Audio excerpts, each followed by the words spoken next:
Okay, I'm sure you've seen all over YouTube that a recession is coming, inflation is going through the roof. And one of the biggest reasons why most people are scared is because they haven't figured out how to develop a strong personal brand. I don't care if you're looking to build a business, a side hustle, a solopreneur, or you're a career professional. A personal brand is a must, and a powerful one at that point is the key. It's going to help you transform any downturn in the economy into an opportunity. So if you're looking to generate more leads and more sales for your business, or you're looking to really develop yourself in your career to have more opportunities, then make sure to go to lewishowes.com/branding for a free training. I'm going to teach you the 5 key strategies that are going to help you really set yourself up as we go deeper into this recession. So make sure to go to lewishowes.com/branding right now, and I'll see you in this free training coming soon. Well, the earning of money is an exact science, and it's governed by law. The amount of money you earn is in direct ratio to the need for what you do, your ability to do it, and the difficulty there is in replacing you. You can earn an awful lot of money because there's a tremendous need for a person that does what I do. I've traveled all over the world, from Shanghai to Buenos Aires to all over Europe, Asia, everywhere. Everywhere they need what I've got. There's a tremendous need. I can earn more money than a neurosurgeon. Now, everybody has a brain, but not everybody needs it operated on. You know, so they need it operated in a different way. Yeah, the way you do it. It's the need for what you do, then your ability to do it. So if there's a great need for what a person's doing, then they've got to get really good at it. So you never stop getting better at it. Mm-hmm. You're good at what you do. And I don't mean to flatter you. You are just good at it. I've watched you do it. Thank you. And you do it, like I was mentioning, you're sort of the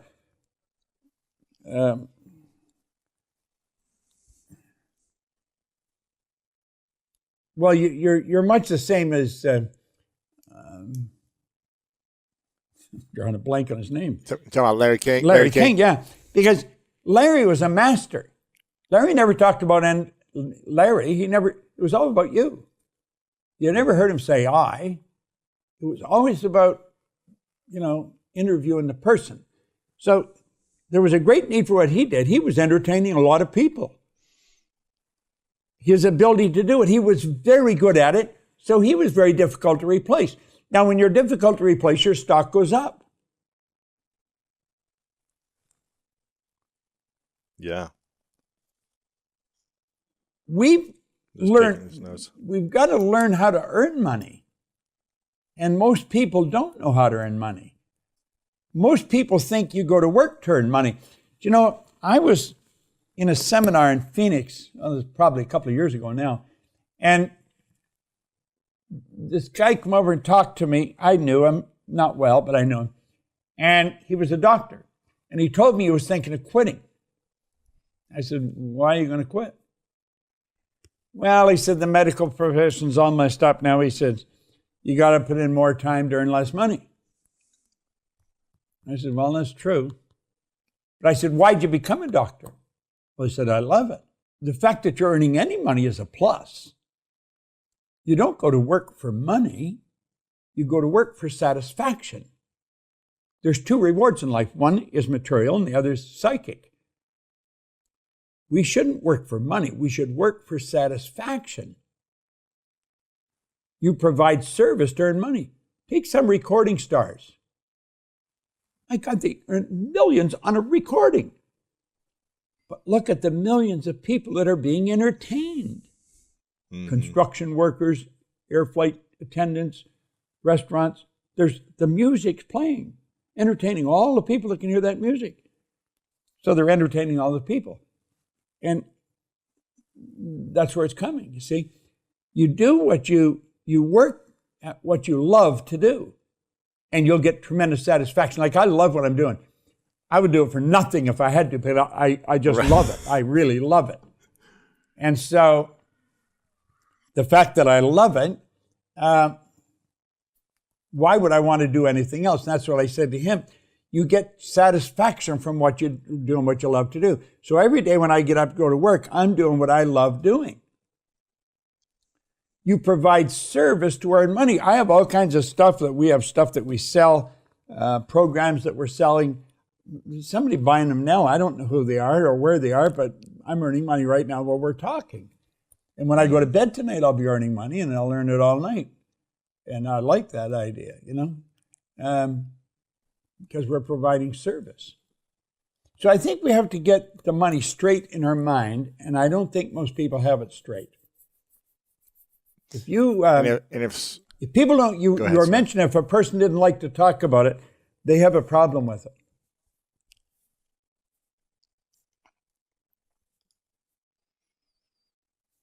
So start talking about it more? Absolutely. Yeah. If there's somebody that you're around, a partner, an associate or something, and they really don't want to talk about money, I think there's a problem there. Yeah. If someone came to you and has struggled with money their entire life, whether they're in their early 20s or they're in their 40s or 50s, and they asked you, Bob, what do I need to do to make my first $1 million? What would you say are the most important things they should think and act on next? Well, first of all, they got to believe that they can earn the $1 million. They got to develop a belief system. Our belief system is based upon our evaluation of something. And frequently, if we reevaluate the situation, our belief about it will change. We've got to understand that money is easy to earn. I work with their sales staff all the time, helping them learn how to earn more money. I work with members of our staff, different members of our staff, helping them develop the desire to earn more money, and then I show them how they can do it. And how do we believe if we've never seen evidence before or gotten results before of earning it? Yeah, it's through the repetition of it, through the repetition of writing it and believing it. I had an affirmation that I used for years, still use it. I'm so happy and grateful now that money comes to me in increasing quantities through multiple sources on a continuous basis. I am so happy and grateful now that money comes to me in increasing quantities through multiple sources on a continuous basis. And I just keep repeating that like a mantra. And you write out, I'm so happy and grateful now that I have in my possession $1 million. And that's where you started out intellectually, then you get emotionally involved. And if you keep doing that, ultimately you're going to attract the money. Now you've got to ask, how can money be earned? Money can be earned in all kinds of different ways. We have a company, MSI Connect. It's a pet of mine, not my partner's. I don't think she's too in love with it. But I think it's a neat company. MSI is multiple sources of income connect. And there's a lot of people there, and they connect with each other. And they set up joint ventures with each other. They set up affiliate things with each other. You can buy different things there. People sell stuff there. They study money there. You've got to get into an environment where money is talked about, where it's understood. Mm-hmm. It's interesting you say that, because for years I have studied money at different levels, and those levels of studying have gotten me to those results. But I've never been able to really, but there's always a cap, and you've got to learn something new in order to break through that cap into a new level. And I've never really understood the stock market. I've always just invested in certain things and allowed them to just work on their own. But I've never actually taken full ownership of learning it myself. I've always had a financial advisor and things like that. And now I said, I just want to understand the stock market. I want to learn it, because I don't know. I'm still uneducated. I don't even know how to buy I bought my first stock like a few months ago myself. I've invested in stocks and index funds, but I've actually learned how to do it myself. And I was like, I need to find the best people that are doing this and learn from them and have conversations with them. And it's been amazing in a short amount of time by surrounding myself with people that are doing it at an astronomical level, just by having a couple conversations, taking the risk and doing it myself and trying it and learn and fumbling around, having no clue what I'm doing. I'm already seeing growth in a couple of months. But if I didn't have the awareness to ask those questions and surround myself with that knowledge and then apply it and continue to learn from it, I'd still be stuck to where I was before. And so I think that's what we need to, I love the way you talk about the environment, about constantly being curious, asking these questions and having the conversations, because it doesn't matter how successful we are, we'll be stuck to a level of our past knowing until we break through and find a new knowing. I'm curious, for those who want to learn the millionaire morning routine, they want to master this, they want to learn what do those millionaires and billionaires do with their morning routine. You've already shared a few things that you do. What would it look like if you had 90 minutes in the morning to set yourself up to reprogram your money mindset? Well, I don't think it would take you 90 minutes. You could spend, 9 minutes. If you just write this down right now. I am so happy and grateful. I am so happy and grateful now that I have multiple sources of income. I am so happy and grateful now that I have multiple sources of income.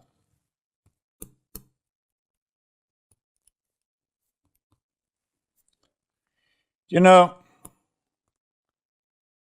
if you write that out every day for the next 30, 60 days, you're going to become very, very aware of having multiple sources of income.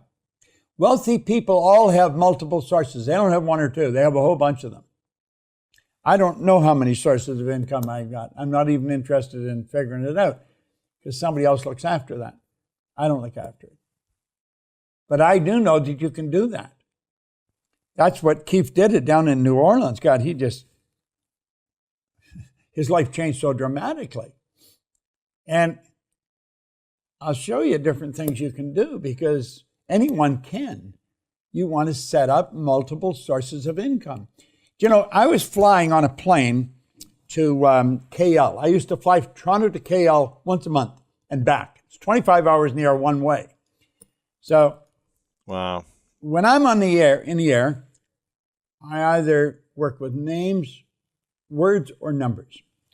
And I wrote down one with 6 zeros. And I thought, what is the big deal about $1 million? You know, you often hear people say, what would you do if you had $1 million, if you won $1 million?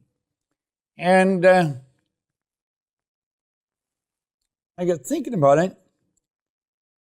And I played with that on the plane for quite a while. And it dawned on me, they do not have one source of income. They don't have a job. Now, some people have a job, earns $1 million, but that's the unusual one. Mm-hmm. And then I got playing with it further, and I broke it down. They'd have more than one, and then I got it multiple, and then MSI. Well, then I got thinking we should run a seminar, teach people to earn $1 million by setting up multiple sources of income. And when I got off the plane, I phoned Mark Victor Hansen down in Newport Beach. I was in KL. I woke him up in the middle of the night. And I got talking. He says, great idea. So we started the $1 Million Forum. And he got involved in Bernie Dorman, who just passed away, and Jack Canfield and Lee Poulos. In fact, that's where the Chicken Soup for the Soul books came from that particular seminar. And we were teaching people to set up multiple sources of income. Well, they earned many millions from that. But that's where that started. And you are in a beautiful position to set up all kinds of sources of income. So when you think of wealth, you know, you might only earn 10 or 15,000 from one source. You might earn 200,000 or 300,000 from another. But you have a lot of them. Right. And that's where you'll earn wealth. Like, I don't invest in the stock market. my wife have bought stocks. Sandy buys stocks, I think. I just don't pay attention to it. It doesn't interest me. Mm-hmm. I'd rather earn it by thinking, putting an idea to work, than let the stock market do for me. That doesn't excite me. Sure. I'd rather sit here and think of. If I sat here for another hour after we get off, I could think of a way of creating a source of income. What do you think are 3 skills everyone should learn in order to generate more wealth and generate more income for themselves, or just to improve the quality of their life in general? What are those 3 skills you wish everyone could master? Well, you've got to be fairly creative. You've got to have a free flow of energy. Energy has to flow through. You can't be stubborn. You can't lock in on something and not want to let go of it. You've got to have a free flow. You've got to be interested in ideas, new ideas. You were talking about not wanting to watch television. I don't watch much. I love watching Shark Tank, though. Yeah, it's great. And I like just interviewed watching Kevin O'Leary yesterday. Yeah, he's great. Well, you worked with him yesterday, did you say? I just had Kevin O'Leary on yesterday. Yeah. Well, you see, now that guy's mind, it's amazing the way it works. Yeah. But you watch all of them, all those sharks, their mind, it works like a rocket, Mm-hmm. and they break things down. Somebody will say something, they break all kinds of things down from what the one thing the person will say. They are very, very sharp, every one of them. And Kevin is certainly one of the sharp ones on there. But they all are. I don't know if there's one any sharper than the other. But they've got a very free flow of ideas. Yep. So flow of energy, free flow, interested in new ideas. What's another skill? I think you have to be service-oriented. You really have to be thinking of how to do things for people, how to help people. Because money is a reward received for service rendered. Yeah. It's hard to help others when you're always consumed with the negativity in your own life. Oh, well, I mean, that's mentality. That's why poor people remain poor. They're so locked into their problems. But if you listen, if a person is like that, let's suppose they're really locked in on problems, but they hear what I've just said, they really got to think of serving others. How can I serve others? How can I be of greater service? You're going to figure it out. Discipline yourself for, let's say, 30, 60, 90 minutes a day, sitting down and thinking of writing down 10 ideas that could be of service to other people. And you probably won't get very good ones for the first little while, but if you keep doing it, they'll keep coming.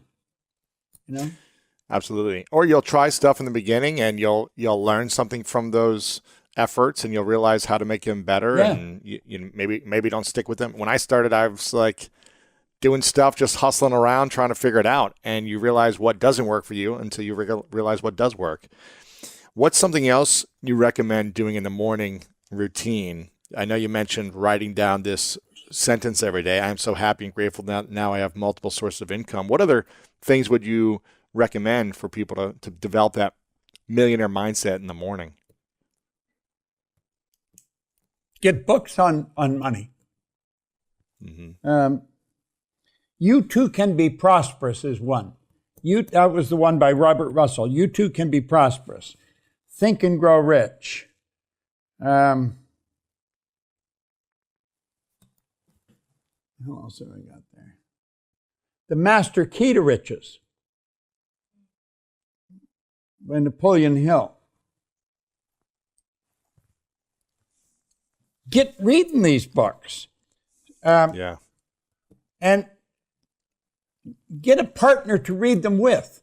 The partner doesn't have to be somebody you're living with, could be someone on the other side of the country. Why is that important to have a partner reading with you? Well, you usually will do it.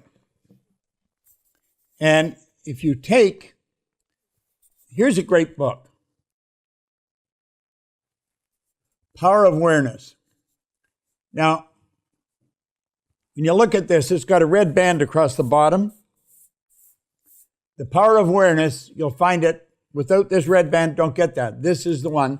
This has also included Awakened Imagination, Power of Awareness by Neville. This is a phenomenal book. This is going to expand the mind. Then get into Master Key on Riches. You too can be prosperous and think and grow rich. Was there ever a moment where you didn't unconditionally love yourself? And if so, when did that shift where you stopped that and you started saying, okay, I appreciate myself because of my contribution and my service and who I am? When was that shift? I don't think it was ever I just didn't love myself. There were times, obviously, be angry with yourself or frustrated with yourself or thinking, I'm not doing enough. I mean, I can remember my birthdays, to be honest with you, probably up to my 40th birthday, including my 40th birthday. You have a birthday with a 0 on it once you're over past 30, 35, sometimes 5 years on it as well. People look at their life differently culturally. And I used to think it was bullshit. But sure enough, I would do it. And I remember turning 40, and I was really, really unhappy.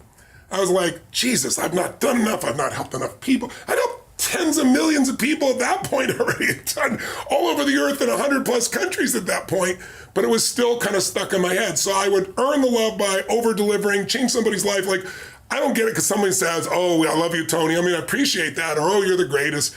It's got to be my standard. My standard's higher than their standard for me. Right? So when I get up and someone's going to kill themselves and they're suicidal and boom, turn around and they're no longer not going to kill themselves, but they're transformed, their life is there.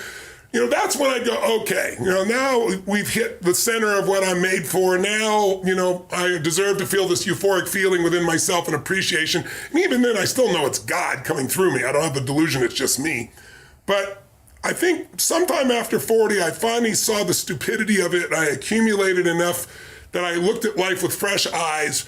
And I can say by the time I turned 60 a year ago, I noticed it was interesting because my birthday, I didn't have an ounce of it. I was just like, how could I at this stage of my life when I've had the privilege of serving so many humans in so many contexts, from turning around, guys going to kill themselves with PTSD to helping kids turn around to getting kids off cocaine or adults to, helping people build multi-billion-dollar businesses from nothing. And when I've lived this long, I can't go by without hearing half a dozen stories a day or a dozen stories a day from people telling me how something I did changed their life. So it's not that I'm so smart now, it's just I've stacked it. By the way, though, stacking is the way you can do things. Most of us stack the negative. If you are really angry, it's not usually because of just the moment. It's that it happened again. It's like if you've ever lost it or overreacted to your kid or to a friend or a business or even within yourself, it's because it happened again. We hit this 1, 2, 3 mini point, and then our nervous system overreacts. But what I've learned is you can stack the good. But for example, if you go into a state of really strong anger for more than 5 minutes, your immune system is suppressed between an hour and a half to 2 hours. That's a physiological fact. But no one had done any study. I started stacking good. Like, okay, let me stack a dozen great memories, feel them, see them, experience them. And I felt this biochemical change that didn't just last a half hour, an hour, or 10 minutes. It went on for a day or two. And so I think I've learned to stack the good. So just having the experience is not enough. You got to stack the good to be able to appreciate it. But I think the more you find unconditional love for others, the easier it is to find in yourself. And I think the focus is serving and loving, and that's what will get you to the point where you start doing it. But if you want to speed it up, stack all the good you've done, you'll feel great about yourself. I already know all the comments that have come through. Thousands of comments tell me, but what about my family that's toxic? What about my partner who is toxic? And how do I love someone unconditionally when they don't respect me? I can't trust them. What about situations like that? All those reactions are natural human reactions from ego. Because it's all about you, me, what I'm not getting, what I'm not doing, and that's why you're in pain. I've done it too in the past, but it's an old pattern I don't really do anymore, and it used to affect me. Now, not a dominant one, I wouldn't have become who I become. Early in my life, I developed this belief that life is calling not to give me something, life is calling for me to deliver things, for me to bring something to life. And I felt the joy that came from not getting but giving. And I got hooked on that core pattern and then the pattern of learning so I'd have something to give, which I know one of the things I respect about you, Lewis, is that you have that same pattern in you. You're always trying to learn more because underneath it all, you also want to give it. You want it for you, but you want to share it, right? And so those patterns help me not be in what they're not giving me. And all this language, today, people don't understand the power of their language, like toxic. You've been reading too much social media and thinking about yourself, or somebody raised you to constantly judge everybody else. We live in a culture now where people, you're evil or you're like me. That's basically how it is, right? The whole world, everybody else is immoral unless they do what you do, think what you think, experience what you think. I mean, being a liberal, I was a liberal, right? Being a liberal growing up meant I would fight for your ability to say and believe whatever you want different than me. Today now, everybody wants everybody to think the same thing. Otherwise, they're evil, or otherwise they could hurt me. Whatever happened to sticks and stones will break your bones and words will never hurt me? We have this whole thing that words are evil, words are action, and all it does is make you incredibly weak as a human being, and you're more than that. We all are more than that. But you know what? Like a kid that's never broken their bones, deathly afraid of breaking the bone. But if you're a kid and you're rough and tumble, you broke multiple bones and they healed, you don't have any fear of it. There's so many kids that have been raised to be safe and secure every moment. Anything that's insecure or unsafe, they don't want to be a part of, including language. And what it does is make you incredibly weak and fearful. And that's why there's so many people that are abundant that are angry all the time. Because they're angry because they're not growing. So don't get me wrong. I know some people are not a good influence. I'm not denying that. I'm just saying you're more than somebody's influence unless you obsess about it every moment and make them wrong so you can make yourself feel superior morally, psychologically, or spiritually. Stop the pattern. We've all done it. Catch yourself. Because if you want joy, happiness, and freedom and an extraordinary life, it will not come from blame. Never. There's no pride that comes from blame. Pride is something you earn. Like people tell me, oh, I have no self-esteem because my parents used to say this or they'd say that. Self-esteem does not come from what people say about you. Self-esteem comes from what you experience about yourself. See, someone can tell you your whole life you're a piece of crap, and part of you can go, you're full of it, I'm going to show you. Lots of people have done that. They never bought it. Or someone tell you you're beautiful your whole life, you go, I'm not really beautiful. So what people tell you doesn't matter at all. It's what you stack. It's what you assemble. It's what you create. It's the habit of what you put in your head. And today I don't blame you because we got a whole culture that's always blaming somebody else for something in their life. But blame is not a strategy for pride. That's why you listen to these blaming people. They're all angry all the time.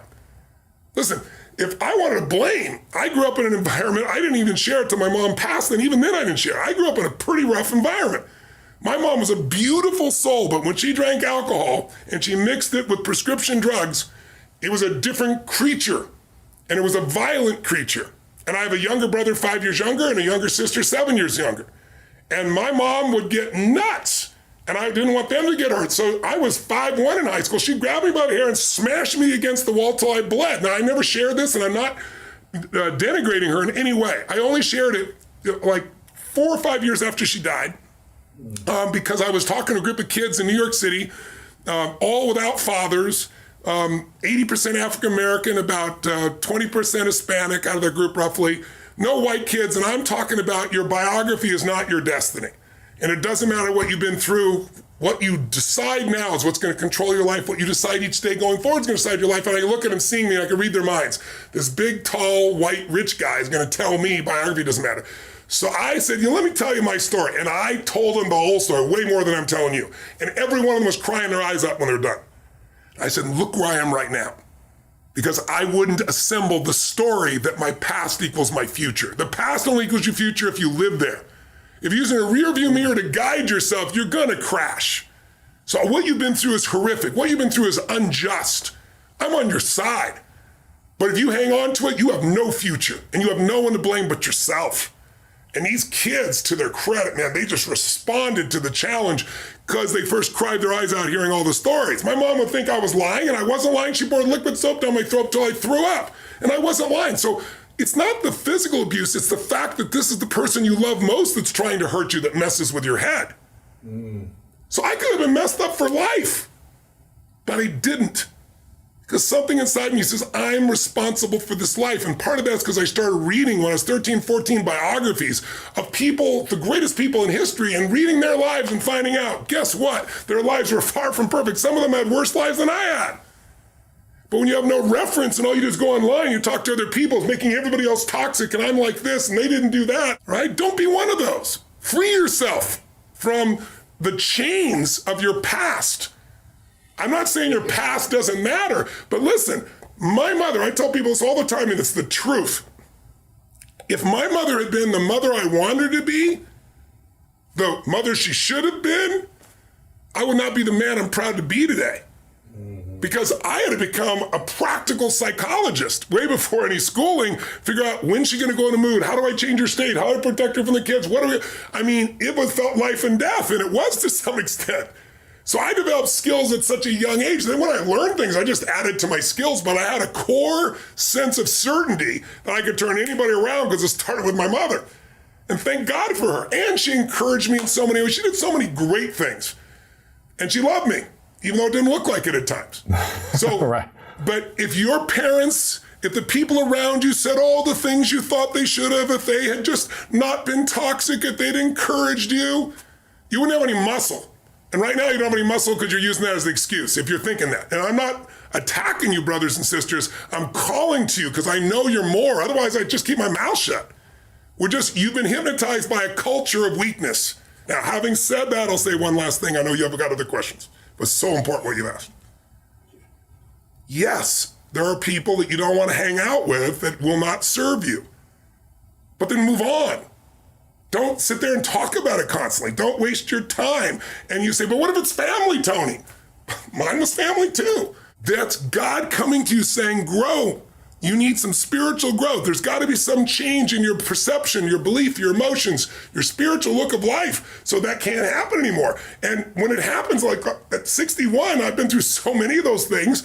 And I like to do things in mass. I took on big challenges so I'd have to grow more. But then life throws them at you too. When they come, you just go, okay, it's going to have me until I grow. What needs a shift in me so that it no longer has an impact? But Jim Rohn used to say, my original teacher, he used to say, Tony, what happens if I've got a cup of coffee here? And he'd say, what if your worst enemy drops sugar in your coffee? What's going to happen? And I go, well, you'd have sweet coffee. And he goes, what if your best friend, your mother, your father, your brother, your sister, your loved one drops one drop of strychnine? I said, you'd be dead. He goes, that's right. Life is both sugar and strychnine, so watch your coffee. His whole thing was stand guard at the door of your brain. But some people take that and go, oh my God, you can kill me. It was a metaphor. These people are not so toxic. They're toxic because you give them energy. So if your mom's crazy and constantly criticizing you and it drives you nuts, just go, that's my mom. That's her way of showing love. And I find a new perspective. And no matter what she does, just stay in a beautiful state and love on her and think, boy, think of all that she cares and feels for, all that she's frustrated in life, or all that she's going through that's made her this way. And think, I don't have to go through this. I can love her. It's like your growth is the only limit to your happiness. If you're not happy, you're not growing in some area. And usually it's a place where you're blaming, you're pointing the finger. I don't care if it's government, don't get me wrong. People can be unfair, unjust, that's for sure happens. But you can't control that. You can't make it not happen. What you have to do is become stronger than any of it so you're free. Freedom comes from growth. Freedom does not come from control. Because control is an illusion. You can't control everybody. No matter how hard you try, you can't control what they think or feel. And not everybody's going to be fair and just. And you, my dear friends, and I have not always been fair and just. Whether we admit it or not, it's just the nature of being a human being. Mm-hmm. But we can make the largest pattern fair and just and loving and powerful and serving and growing until it becomes the dominant thing inside you. And then you experience life as being great, not you're great. Life's great because you're living a great path. It seems like what I'm seeing and hearing from a lot of people that this past year, everything has fallen apart for them. Their health, their relationships, their finances, their mission or purpose, and their spiritual awareness, like every area of life has been in breakdown mode for some people. Well, not everyone. Some people have had incredible lives and have stepped up to the occasion and broken through on all these things. But I'm seeing a pattern of a lot of people breaking down in many areas. Hypothetical scenario, let's say you could only focus on one thing to get you started. You only had the time and energy to focus on one of these areas. Your health, your relationships are all breaking down. Your finances, you're in failing everywhere. Where should people lean into first to kind of create that foundation so that everything else can start to rise as well? I think before you answer what to do, you got to answer why you're there. It is not because of the pandemic. I remember when 9/11 happened and people tell, oh my God, my life was destroyed because of 9/11. And there were people in the same building who turned their life around, grew spiritually, grew closer to their family, made their businesses larger, and the same building burned down, right?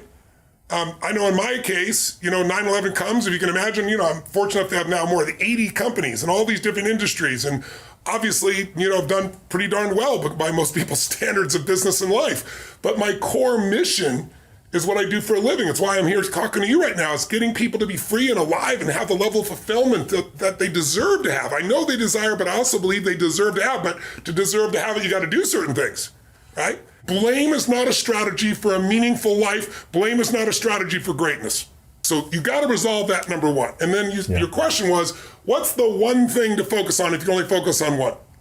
I think it's smart to focus on one thing primarily. Focus on too many can be overwhelming. Other people, it's good to focus on multiple things. It depends on your personality. So I wouldn't presuppose. But then the answer would be whichever thing you're most desirous of changing, whatever thing is giving you the most pain. So if it's your relationship, I'd go full force on that. Now, in the world we're in today, you don't usually have the privilege of going, okay, I want to work on just being happy. Well, I can train you to be happy while hell's breaking loose. You can sit in this chair and be totally euphoric. But if you do that in a Western culture, people come and take your furniture, right? So you probably have to work on both your business or financial side and some personal side. I would be working on both. And to me, the way to attack that, if you're not sure which area, is to start with the body. And I know you can relate to this, Lewis, because you and I both share this in common. It's like, I always teach physiology first, as you well know. If you change the body, you'll change the emotions. If you change the emotions, you'll change your decisions, you'll change the quality of your life. Because the quality of your life is your emotions.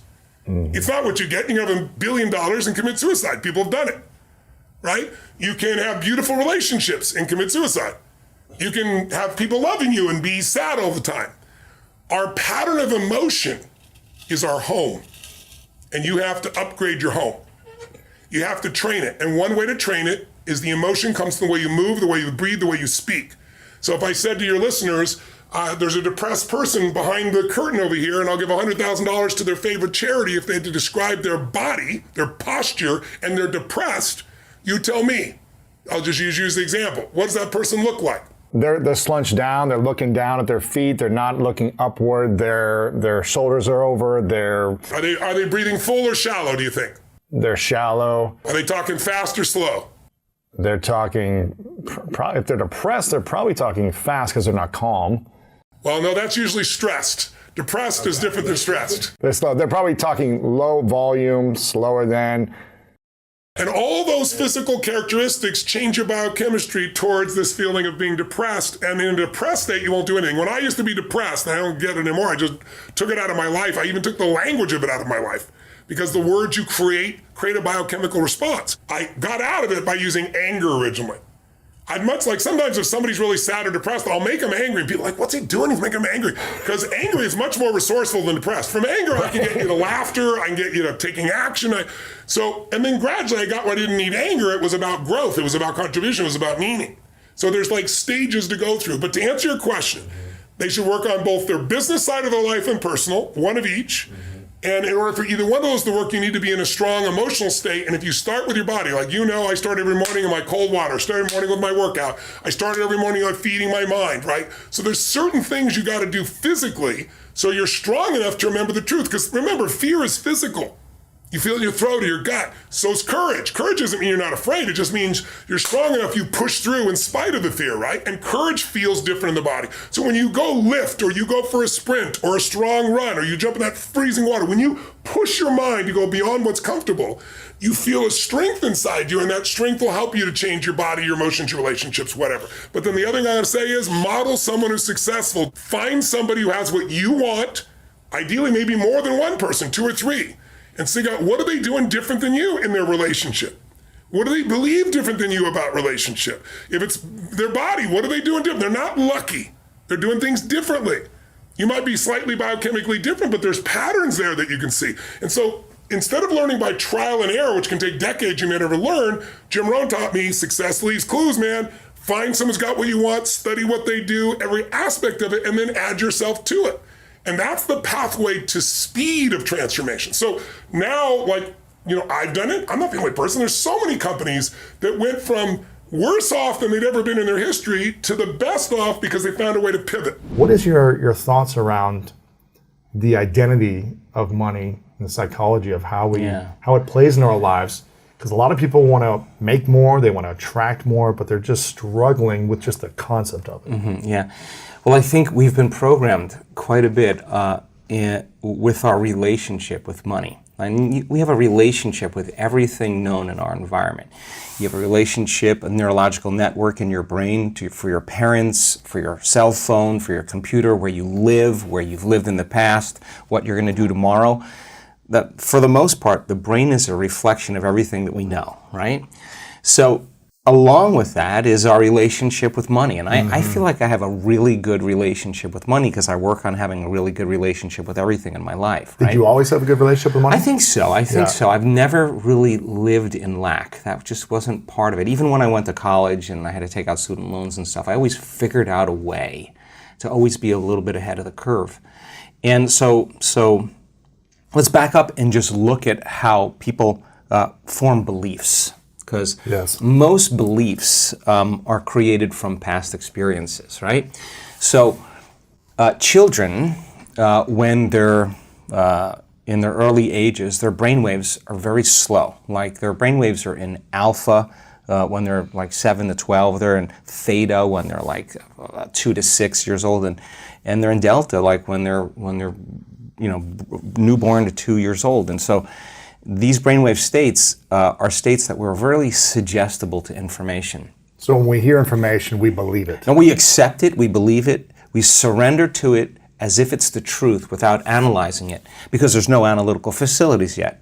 Right. The analytical mind starts around 12 or so, 7 to 12, and that analytical mind is actually what creates a barrier between the conscious mind and the subconscious mind. So before 12, roughly, what we see, how we model our parents' behavior, what they say to us. It's all being programmed subconsciously, right? And so that's really, really important, because if you heard money is the root of all evil, money is bad, only certain people are allowed to make money, you have to work hard to make money, this is how you got to do it, and that becomes the foundation subconsciously. Recording an audio file. You just keep recording that audio file, it becomes a subconscious program, right? So a lot of people have a relationship with money based on either what they've been told or what they've experienced in their outer environment, right? So then we gain information from our environment, and the stronger the emotion we feel from experiences in our lives, the more altered we feel inside of us, the more the brain freezes a frame and takes a picture. And that snapshot is called the memory. So, based on an emotion. Based on an emotion. The emotion alters our internal state. So you're going along as Lewis, feeling really good, and all of a sudden you have this trauma, you have this crisis, you have this shock, and all of a sudden you have this dramatic change in your internal state, and your senses get heightened, and then you freeze the frame and you associate this internal state with whatever it is that's causing it, right? And that's how we create long-term memories, right? So are painful memories more powerful, or beautiful memories more powerful? They're both equal. Okay. They're both equal, but the problem is I think most people experience from more the negative emotions, right? And those negative emotions really are derived from the hormones of stress, right? So the alarm system, the emergency system, creates an arousal inwardly. And that arousal is saying there's something dangerous in your outer environment, right? And it could be a person, a circumstance, an accident, or whatever. And that change in emotional state causes you to remember the event. You got to pay attention, right? You got to stay really and narrow your focus on the cause. So think about people who have relationships with money, right, from the past. All beliefs are based on past experiences. So you have an experience where you lose money, you have an experience where money's taken away from you, you have an experience where you don't have enough, you're living in a place where there's not enough money, or a family that's not enough money. Then the emotion that most people are living by on a moment-to-moment basis is lack. Like, I'm in lack of having something that I want. Okay? Now, there's nothing wrong with that, because the experience changes your emotional state. You freeze the frame, you take a picture. The problem is, that's hardware. So we think neurologically within the circuits of that past experience, Yes. and we feel chemically within the boundaries of that emotion, which would say, for example, be lack, right? So now the person says... before you go on to the next thing, what happens to the body and the mind when it is in an environment of lack? Mentally or physically, I'm in lack. What is the body and the mind saying? Yeah, so the body is saying, I'm waiting for some external event to occur. I win the lottery. I marry the right guy. Whatever it is, that you're waiting for that event to occur. That experience produces an emotion. So the emotion then takes away the lack. And so when we play the game in three-dimensional reality, the creation game in three-dimensional reality, we experience separation from everyone and everything because our senses fool us into the illusion, the hallucination of separation. I'm here and you're there. I'm here and the door is over there. So I'm aware that I'm here at one point of consciousness, and the door is over there, another point of consciousness. Okay, so in order for me to get from here to the door, I got to move my body and do something through space. I got to do something, and everything in this three-dimensional reality is going to take time and energy, right? So, okay, so then here's Lewis right here, and then he says, okay, I want this experience in my future, and your brain automatically predicts and projects how far in the future you think it's going to take. Maybe it's a year, 5 years, 10 years. 30 years. Oh my gosh. Right? Because that's what it's going to take to pay off that house, right? So now, one point of consciousness, I'm here. The other point of consciousness is where I'm placing my dream. So I'm separate from that experience. So then how do I get to that experience? In three-dimensional reality, you got to get up and you got to do something. You got to go to work. You got to drive to work. It takes energy. You got to fill your car with gas. You got to eat food. You got to work. You know, all this stuff. You got to sleep. You got to recover if there's stress. And now people are, in a sense, waiting for the experience that's 10 years down the road or 30 years down the road to happen to take away the lack of them not having it. And unfortunately, many times when the experience finally occurs, they can't enjoy it because they're too exhausted, right? So you play the game, you go to school, you study really hard, or you study on your own, you develop some skills, you make the right choices, you start saving money, you start learning from your mistakes, and then the game is how many things can you accumulate, and that accumulation then you associate with being wealthy or being abundant or being successful, right? And some people get really good at it, right? You can get really good at that. But for the most part, though, when we create from three-dimensional reality, we're creating from lack and separation. In other words, you're driving down the road and you see someone driving a car that all of a sudden you realize that you don't have. The moment you become aware that that person has that car and you don't have it, you're in lack of having it, right? So what the brain naturally does is it naturally creates you driving that car. And you have an image of yourself driving that car and you start identifying, wow, that would be a greater experience for me to have. The problem is the distance between the thought of what you want and the experience of actually happening for most people is the concept called time, right? Between cause and effect, right?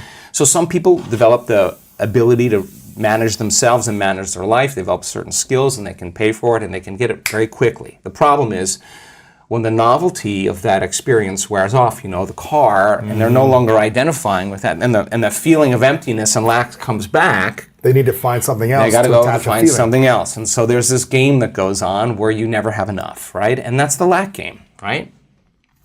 So then if you think about people having the things they want in their life, when they create from lack and separation, it's the experience in three-dimensional reality that produces the emotion, and the emotion is saying, let's feel and experience this thing that you've been in lack and separation from, and that emotion then takes away the lack or separation.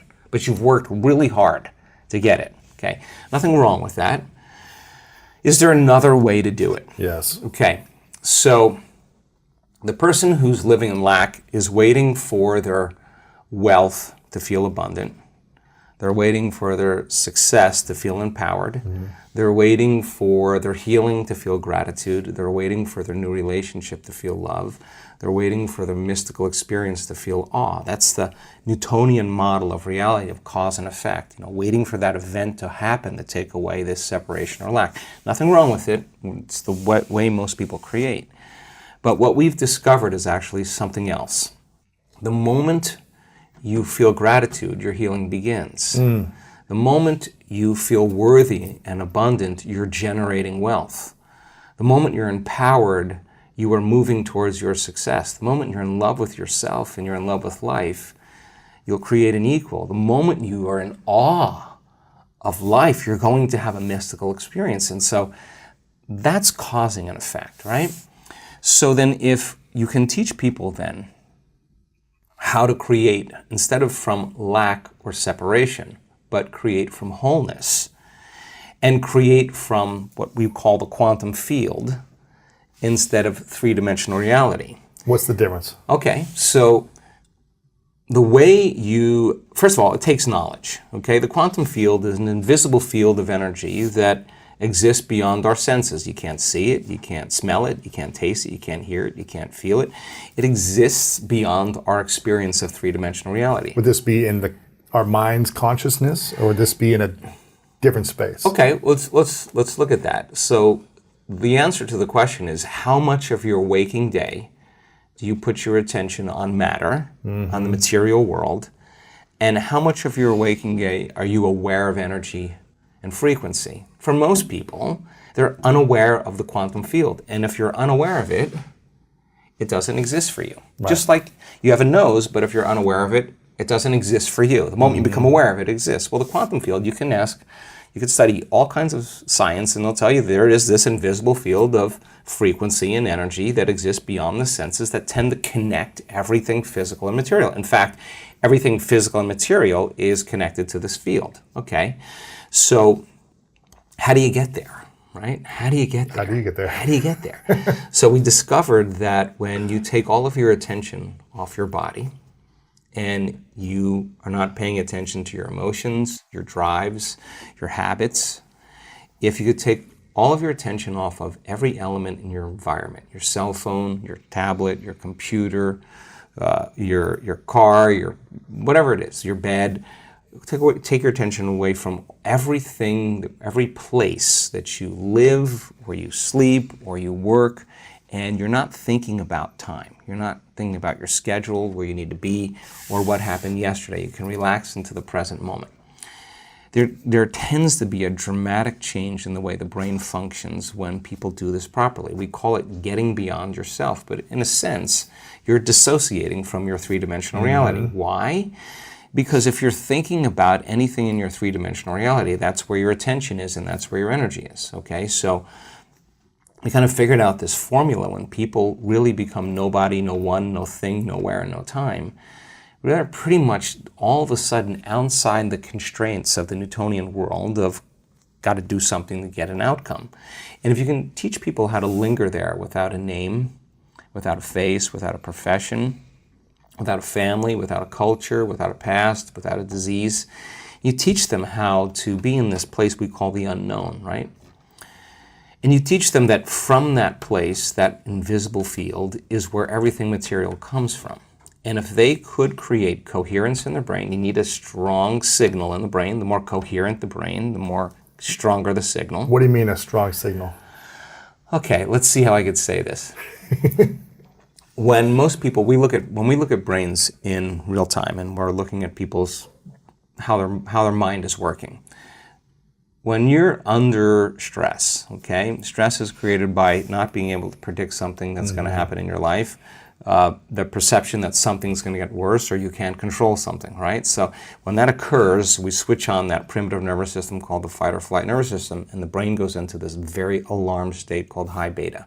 That means pay attention to the outer world. There's danger out there.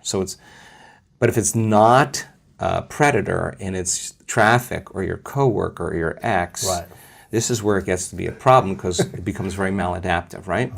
So when we're in that state and the brain is in that aroused state, we try to control and predict everything. So every person, every object, everything, every place, even your body has a neurological network in your brain, right? So as the arousal happens, we start shifting our attention to all these elements, and like a lightning storm in the clouds, the brain starts firing very, very incoherently. And when the brain's incoherent, we're incoherent. So that's not a strong signal. It's a static on the wire. That's disconnection. There is no signal. Right. So when we're in that state, we're always really looking for the worst case scenario of what's going to happen, because if you prepare for the worst, anything less happens, a better chance of survival, right? So in this kind of aroused state, as we shift our attention to each one of these elements that are known in our environment, the brain starts compartmentalizing and firing out of order. And that is what creates what's called autonomic dysregulation. That causes the brain and body to get really out of balance, right? So in that state, we're over-focused. You know, when you're stressed, you're over-focused on something. You can't stop thinking about it.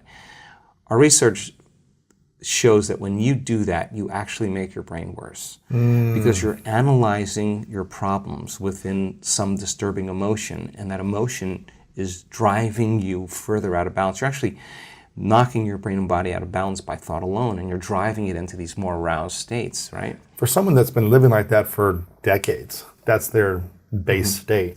How do they even realize how to get out of that? They don't. Usually it takes crisis, right? It takes trauma. Extreme breakdown. Yeah, breakdown. A loss, a death, all of a that. Breakup, a divorce, a near bankruptcy, whatever it is, a disease, a diagnosis, whatever, something where you just can't go on business as usual. Like, now it's time to really start looking, right? They have to wake up then. Yeah. So let's get back to the concept of abundance here, because you need a strong signal in this field. Right. So then, if you can teach people to do the exact opposite, go from putting all of their attention on everything physical and material in the world of separation, and instead of narrowing their focus on something material, ask them to broaden their focus and put it on nothing. Now, I know that sounds kind of crazy, but when you put your attention on space and you divert your attention, the act of sensing without thinking actually starts to slow the brainwaves down. Not only slow it down, but all of a sudden cause the brain to start reintegrating, starts to synchronize, right? And so you see different compartments of the brain that were firing out of order start to resonate. They start to communicate. They're all of a sudden synchronizing, and what syncs in the brain kind of links in the brain. So when a person has their whole entire brain firing in rhythm, that's a very strong signal that you can send out into the field. So when that signal is strong in that position, what can you create from that space? Okay, but that's only one element. Okay. So then the clear intention tends to be a very important element that we have to get down. And the more coherent the brain, the more clear the signal for that intention. So with intention and attention, we could actually make thought more real than anything else. Now, what is that? You're saying, what would it be like to be wealthy? What would it be like to be abundant? What would it be like to have all my needs met? What would it be like to have more than I need? What would I do if I had everything I ever wanted? The answer always is the same. You start giving stuff away. Because if an abundant person is truly abundant, why would they hold on? They would say, I'm not in lack. There's more for everybody, okay? Turns out, though, that the signal sent out isn't enough. You have to draw the experience back to you. And so send the signal out to, it's coherent brain, financial freedom, whatever abundance, all these different things. Right. Whatever that is for you. Whatever that is for you. Putting that out there with the signal, with the intention and the attention. Right. And then how do you draw it to you? So in the physical world, in the physical world, you got to go get it. You got to do something. This is the plane of demonstration. You got to go get it, and when you're in lack until it occurs, right? But I'm hearing you say there's a way to not chase but attract. All right, so if you're creating from the field instead of from matter, right, there's a very strong possibility that you'll shorten the distance between the thought of what you want and the experience of having it. And when there's a vibrational match between your energy and that future that you want to experience, now if you're creating from the field, you actually don't go anywhere to get it. You actually draw it to you. So here comes the synchronicities, the serendipities, the coincidences, the opportunities, and they come out of nowhere. And you say, I don't understand. I didn't do anything. Well, you changed your energy. And so then the other element is a coherent heart, right? And the heart has a magnetic signature. And the magnetic signature is what draws reality to us, right? So you combine that clear intention with a coherent brain. Now here's the key. This takes practice. Yes. Because the person who's living in lack is usually unworthy is usually insecure, is usually in their past, they're usually frustrated, they're usually impatient, they're usually resentful because nothing's changing out there because it's taking too long. Well, everything takes a lot of time when you do matter to matter, right? So then if you teach them, okay, we know all about that. We know the story behind that. We know what your parents told you about money, all that other. Don't worry about it. Don't worry about it. But now let's do something that would be really cool. Let's write down the feelings of how you would feel if that future happened, and you're going to have to feel that feeling before it occurs. So now, okay, what does an abundant person feel? Pretty much free, a lot of freedom. Peace, excited, joyful. In love with life, grateful to be alive, abundant.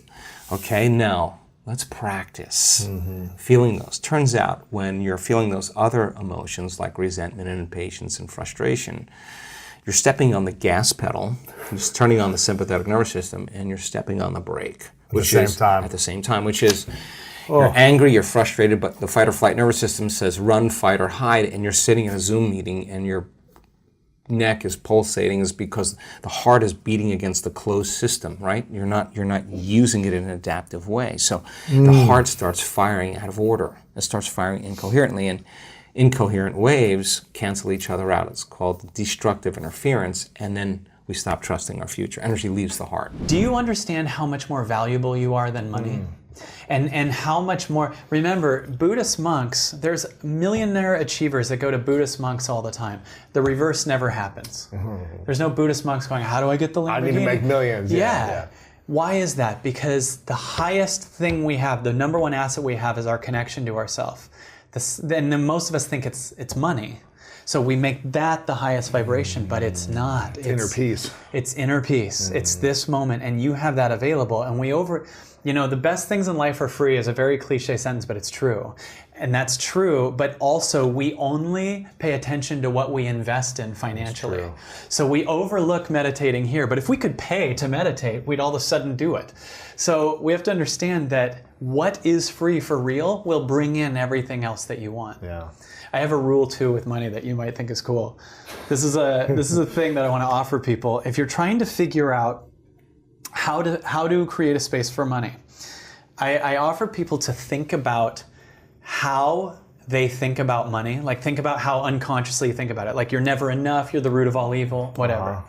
Now picture that you're money on a date with you. And if you're on a date with a person who says you're never enough, you're the root of all evil, you'd never want to be there. Right? Well, money doesn't want to be in the vibration of someone that's judging it. Yeah. You reject that person, so you're rejecting money. Right. When you think that, I'm going to, how else do we say, I'm going to use you to get someone to like me. This is how money is seen. So how could money show up if that's how you see it? Because you wouldn't stay with someone on a date that said you're never enough. You're the root of all evil. Right. It's like, okay. So how would you like to be seen on a date? You'd like to be seen as I love you no matter what. No matter if you're small or big. And if you can look at your debt or have $1 in the bank and go, I love you. Now you're creating a vibrational space for it to show up because you're safe, because your focus isn't on money and how it needs to change. You're much better off because you're on how you're going to change. Wow. And when you start changing like we just did and looking at these things and not needing to overcome as much as loving it, now you're focused on the thing that actually creates the money. Remember, every dollar you've ever made came from you. So don't get excited about money, get excited about you. Right? Zing. Like, if I went on a hike with you, we get lost in the woods, I round a corner, I'm not with you, and we find a waterfall. I find it, you don't see it. I fill a cup up with water. And I come back and I say to you, dude, a cup of water. What am I not showing you? Yeah. I'm showing you the small thing. Yeah, not the waterfall. Not where it came from. The source. The source of the water is the much more important thing. So none of us look at the source of where our money came from. We look at the money. So you're sitting here dwelling, not you, but people that we're dwelling on the cup of water. Yeah. Not us being the source of creating more. Every dollar you've ever made came from you. Get excited about you. Start the focus on what you are not what money will give you. And your energy is going to attract or repel more wealth.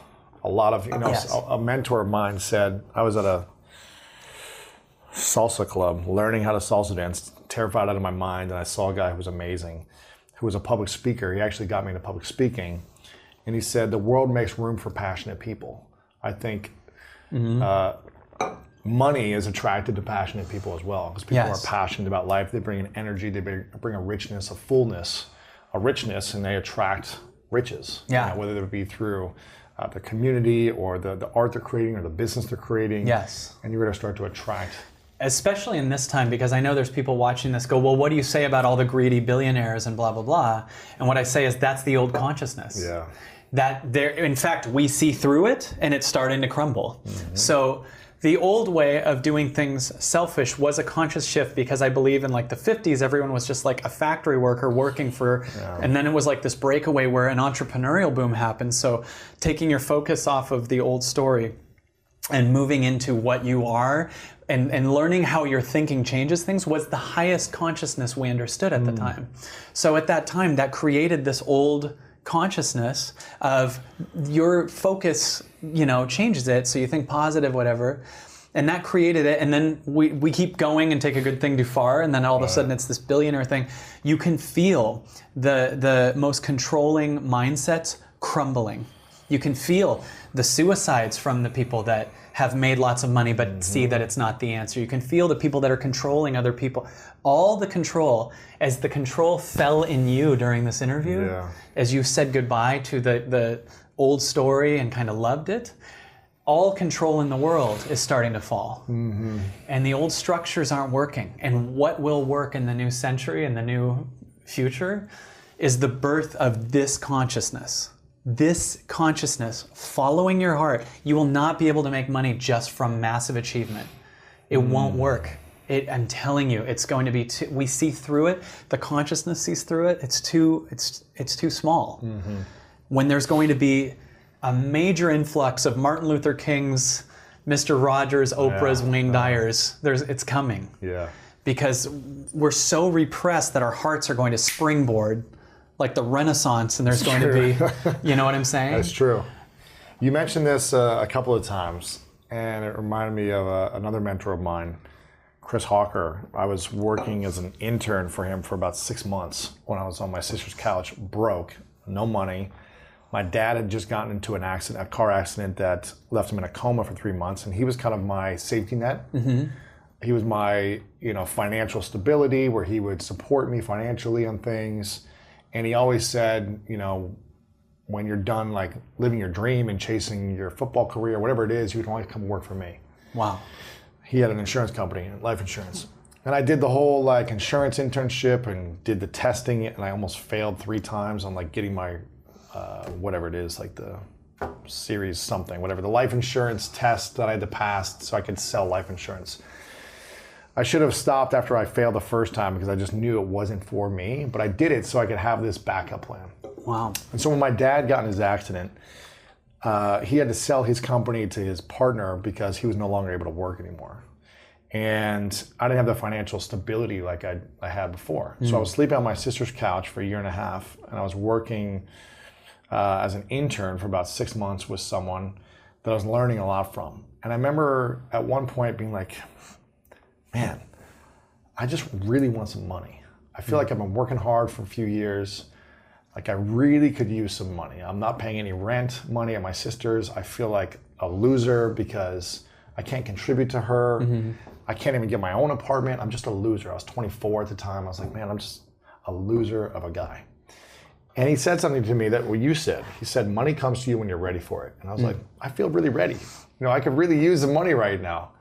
And he goes, I didn't say desperate for it. Exactly. We didn't say that, but he was like, it's going to come to you when you're ready for it.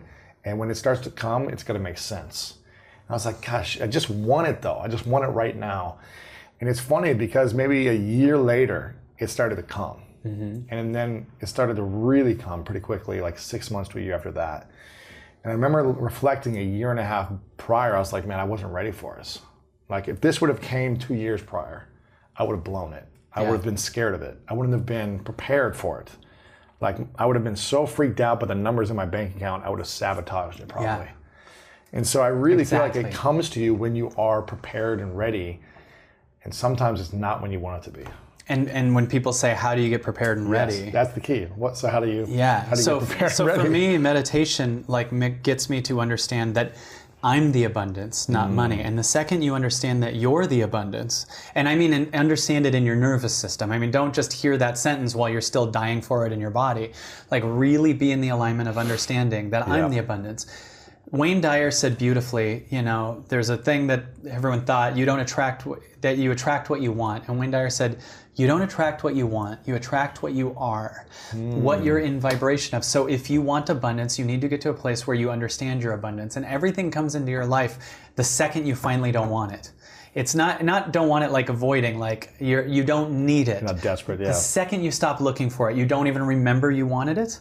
That's because you have to access the fulfillment of the connection to yourself first. And then weirdly, it's going to create, first of all, so many creative things, but you're going to just start, first of all, you're so aware that you see things differently. Like think of just that when someone's in their head, they're walking down the street on their phone worrying, you could pass $100 bill and not even see it, right? But when you're not in your head, you suddenly start to see all these dots connecting and everything meaning something different. And you see every moment as meaningful. Like last night I was waiting to go into a restaurant. One guy recognized me and said hi, and we created a friendship because he's also a musician. That's cool. And then this 4-year-old girl comes in and just sees me and starts dancing in front of me and showing me her toys. And I just had, that moment was so much cooler than if I was looking through wondering, what is going on in politics. And that was fulfilling, that moment. And because that's fulfilling, and then on my way to the table, each step is fulfilling. Yeah. Now this is more fulfilling than anything I perceive could come to me to make me happy. Once you actually have practiced understanding that this moment is more important than anything you think you want, now you are abundance, not money. Once you're abundance, it's impossible for it to not come. You're just going to start feeling safe to everybody. They're going to want to hire you. You're going to get bizarre offers. They'll just say, can you help me through something? Can you create this thing? You'll get in alignment with your creative gifts more than your fix-it gifts to make money. You'll be in this higher thing. You'll be worth more. Better jobs will start asking you. You'll start to actually feel heavy when $1 million offers are coming in, because you're like, even that I don't want. And then it just, every time I say no to something, even if it's a huge thing, the bigger thing comes up. It's like, life's like, how about this? How about this? And then the only question I ask is, does this expand me or contract me? Oh, yeah, that's good. Right? If it expands me, then I say yes, and I can feel that within 2 seconds. If I get to a pros and cons list, I'm already in contracting. Do you get what I'm saying? Wow. So a way that I always give an example is if you've ever had lunch, you ever have lunch plans with someone, and then you hope that they cancel. Yeah. Okay, that's your highest saying cancel. Wow. But you're used to living a notch below it, so you wait for them to do it. So that's what I'm talking about, is the highest, what expands me. So it expands, what expands me a lot is saying no to a lot of things. Isn't that so powerful? Yeah. Saying no, like, God. One of the hardest things to learn how to do, but then it's one of the most freeing things when you're in that space. Yeah. Because there's times where you might think my highest is to go out and get laid or party, but it's actually like, really sometimes my highest is to go to bed early. Sometimes really my high, like, it's not our highest to do what we're doing. Is it your highest to go on Facebook 100 times a day? No. No, but we still do it. So we live second highest and we miss out on the universe. How important is developing skills and value? There's one thing of like being abundance and being acceptance and all these things, but there's another thing of like, okay, well, the person still doesn't have any skills that are valuable for someone else to give them money. So you know what I mean? Crazy answer here? Yeah. That's a belief that they need the skills. So let me explain that. So let's first of all talk about value. Okay. Value is perceived, right? Sure. And most people think value is what their worth is based on what's in the bank, right? You could say that person's got a net worth of 20 million, whatever. Cool. Yeah. That's nice. But but there's some people that could lose that money and remake it again in 10 minutes. Like Tina Turner, if her bank account got robbed tomorrow, could just go on tour and fill it again. Yeah. Right? Then there's some people who inherited it and won the lottery. And if that went away, they're still not valuable at that moment, at least, right? Yeah. So what's the cause of value? Is it how much money you have? Or is it what's under it? right? And what you understand is under it. The factor of value is, do you understand how valuable you are, right? So how do you understand how valuable you are? By creating the evidence of it, whether it's through leaps, whether it's so for me, when I started saying no to really tempting things, it would be really hard that moment. Like, it'd be really hard. I remember when I was like, no dating for 6 months, and then like the Swedish bikini team's like, even us? And you're like, oh. You're like, no. That's a joke. I didn't get to turn down the Swedish. But when you start saying no, now even I'm someone that can say no to that. Like, now I'm elevating myself above that temptation. So if I'm someone who can say no to that, you feel the force in that? So that's one thing. So there's a lot of skills, I believe, that we might need, but if they aren't your highest to do them, they're not a 10. And if they're not a 10, that affects all of what you do. My friend Glenn Morshower says, if you pee in part of the pool, you pee in all the pool. So my company, my job in my company is to do this, is to go on stage, is to coach people, is to be the space, to co-write the book, to make the movie. I don't do the accounting, right? I have no idea how to do the accounting. I don't do the wardrobe. I don't do any of that. But there are people who it is their 10 to do that. So I delegate that, because if I did this thing that's a 3 energetically, then I'm going to average and bring that onto the stage. My energy will be more depleted because I'm doing things in my life that are like that. Same thing, if you're out of alignment in whatever area, you're bringing that into all of it. Yeah. You get what I'm saying? So true. So that's my answer to the skills thing, because there's stuff that we're just natural at. And most of us disqualify what we're naturally good at because it hasn't been done before, right? They go, why would anyone want, just stay with it. Right. Because that thing you have is new. That thing you have is calling to you. And it might not make sense now. But so many people I've worked with are like, well, one thing I'm passionate about is this, but I can't say, I'm like, stop the second part. The yeah, but's the old story.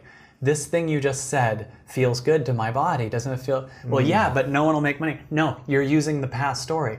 Literally what this is, what we are is the universe trying to change the planet through you. The universe is trying to change itself to a higher consciousness through you. That's what's happening when we receive on a higher level. It's like higher level ideas come through. So when you meditate or whatever, you have an insight that's higher. That insight, you go, it's exciting, but you can't make sense of it. You can't wrap your mind around it. Follow it. You're not supposed to wrap your mind around it. One thing people say is, I can't wrap my mind around it. You're not here to shove the infinite vastness of what you are into your teeny mind. Right. You're here to acclimate your mind to the vastness of what you are. Zing. That's the difference. You know, there's so many quotes that people say to insult people that live in their hearts. Like, this person went off the deep end. The implication is the shallow end is better. This person went over their head. Yeah, I'm using my whole body. Right. Right? I'm not staying in my head. It's so funny how dumb it looks. Oh, dude, you're out of your mind. You're right. You're in your head. Right? It's like, you're thinking small. You better be out of your mind. I love to go over my head, so I have to use my body. Right? Because just my small mind can't grasp these concepts we're talking about. But my body knows it. Like, if you listen to this, you have to be listening from your body. You cannot listen from the small story. No, it won't make sense. In fact, this is very offensive to the small story. Yeah. Right? How dare he? I'm in this limitation, and most of us, instead of fighting for our freedom, fight for our limitation. Gosh, because that's a safe space, right? Yeah, it's safer being limited. Totally. Well, it's safe. Ironically, it's not. It's actually the most dangerous place. But it seems safer. Yeah, but it's more comfortable familiar in that place. Yeah. Yeah, but I mean, what we call a safe space could be an abusive relationship. It could be. It's just you're used to it. So because you didn't die, you go, that's safety. And everything that I've never seen before, I don't know that I won't die, so my body's scared of it. But the truth is, usually what the body's got is way better. And it will change your consciousness from here to here. And then you'll get this new calling once you're here to here. Don't count the number of times you've been knocked down. Get attached to the number of times you get up. All right. I'm going to get these truth bombs all day. Right. Boom, boom, boom, boom. I love it. I'm curious now, because you didn't start out, with a lot of money and with a lot of abundance mindset, did you? Right. It wasn't just not a lot of money. It was one thing to be fiscally broke. It's another thing to be emotionally broken. Two very different things. Right. And I was broke and broken. And in 1994, I had to go get on government's assistance just to feed my newborn baby. I had to get on WIC, Women, Infant, and Children. And I still say it, and I say it often. I was interviewed 155 times in 5 months for my previous book, No Matter What, and it still hits me in the same place. I was ashamed to stand in line with all the other mothers, some fathers, to get free butter, free cheese, free milk, free pasta. But at the same time, I was grateful that there was such a service to help people like me that I knew this wasn't where I was going to stay. Right. But it was where I was in that moment. I wasn't committed to take up real estate there, but it was my current address, and broken. It kind of hit I felt like I hit the bottom. Sometimes you feel your back on the bottom, like, I think that's the bottom, right? And then there's always a deeper right. So when I was getting food stamps, I thought I was at the bottom. Mm-hmm. And then you went deeper. Boom, right. I went to the ATM. I ran out of Pampers for my son Jelani, and I went to the ATM to get money to go buy Pampers. And it said insufficient funds. And I had $11.42 in the bank. What's the minimum? You can take out $20 in an ATM? Exactly. You need like 20 in to get 20 out. Wow. And I had $11.42. And so I went home and I had to wrap my son Jelani for 2 days in a series of different towels. That was my rock bottom. And that was because as a parent, all you want to do is provide. That's it. It's simple. I just want to provide safety and food for my baby. Somebody else was providing my food, and I didn't even have Pampers. And I remember on the second day of wrapping my son in the towel, Louis, I put my hand over his stomach, and I said, "Don't worry, Jelani," with tears streaming down my face. I said, "Don't worry, son. Mommy will never, ever be this broke again." And so you talk about having financial resources. I realized that I needed to first believe that I could do something different, that wherever my mindset was, my bank account was going to follow. So I needed to change my mental zip code. What was your mental zip code then? Scarcity, lack. I was born and raised in South Central LA. I grew up between the Harlem Crip 30s and the Rolling 60s. I had 3 fights a week to get home from school. My highest grade in school was a C+. In 12 years of school, my highest grade was a C+. And so if you ever tell this story to anybody, don't forget my plus. Y'all don't forget my plus. It's very important to a C student, to A student. I was a C and D student Right. so I get it. To an A student, it doesn't matter. Like plus, whatever. But to a C student, the plus matters, man. I get it. So I struggled. Everything in my life was about a hustle. Everything. Nothing was easy. Except the love for my family. That was easy and effortless and graceful and bountiful. But everything else outside of that, it was a hustle, get or get got. It was the environment I grew up in. And I'm not saying that you have to grow up in that rough environment to have an amazing future. People always say, well, Lisa, I didn't have it rough. Could I have a... Listen, I would have traded my background in for anybody. Don't think I chose that so I can have this. And so I didn't know abundance. I didn't know abundance existed. I didn't know abundance could happen to people who look like me. A woman... Geographically, from my neighborhood, I didn't know abundance can be that. I didn't see it around me. I didn't know abundance can be for someone that was in my culture. Everything was about survival and hustle. So it was so many things. And spiritually, I didn't know that someone who loved God, who had a spiritual foundation, can also have prosperity without being perceived as greedy. I mean, everything in my environment said not me. Everything said not me. If I listened to the sound effects. Right. And sometimes you just got to turn the volume down and listen to your heart. Right. So what was the conversation you would tell yourself during this time when you're in this scarce zip code? Someone like me can't have it. Them over there, that guy right there, he comes from the right family. Right. That girl right there, her skin color's the right complexion. That I'm full figured, a mocha skin, full lips, round hip, kinky hair girl. Nah, not me. No. I get other things. I get a bountiful family. I get great children if I want. I get closeness to God, but I don't get abundance. And I realized that so much of that conversation was embedded in me before I was 5. I mean, it just comes with the territory. Right. I would watch my grandmother make a dime go in 20 different directions. And I never wondered about having 21 dimes. I just wanted to grow up and make my dime go in 20 different directions to be like grandma. And so much is culturally inherited, gender inherited. As a woman, you're not raised to make millions. You're raised to either get a good job or get a man with a good job, right. you know, and especially in the 80s and 90s. Absolutely, absolutely, and that's how we were raised. Spiritually, you're taught, you know, in my background, my religious background. Now I'm spiritual. I'm not attached to a religion at all. But growing up in the Mount Tabor Missionary Baptist Church, it was, you know, money is the root of all evil. Well, who would want a lot of that?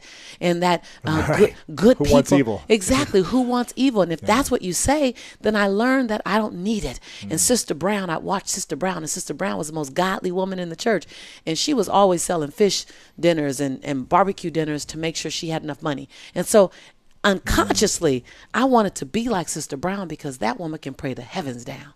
And so then again, I'm looking at that. And then in my neighborhood, it was the moment you get a little extra, you give it away. You give it away. Still to this day, I kid you not.